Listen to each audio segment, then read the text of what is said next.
Aegir Cholo Sangha Club has intensified its training regimen ahead of the upcoming Rakhal Shield knockout tournament at the First Division Football League. Targeting a dominant run in both competitions, the club is set to kick off its season campaign on August 16.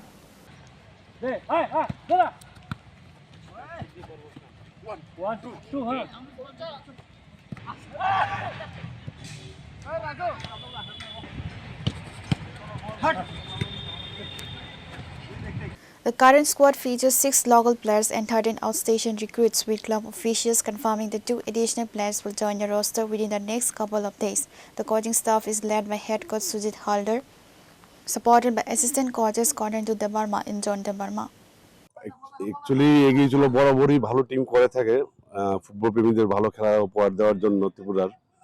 তো এবারও আমরা সেই লক্ষ্য রেখেই team গঠন করেছি।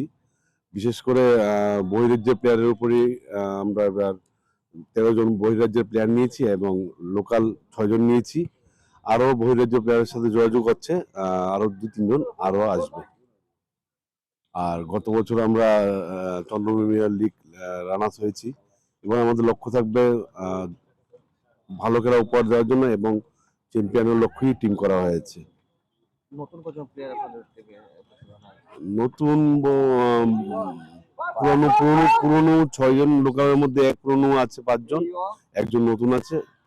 আর বাইরের প্লেয়ারের মধ্যে 4 জন হলো পুরনো আর 9 জন হলো নতুন। 24 তারিখ থেকে প্র্যাকটিস শুরু হয়েছে। আমাদের আরো 2 জন প্লেয়ার বাকি আছে আসার জন্য, পরশুদিন আসবে।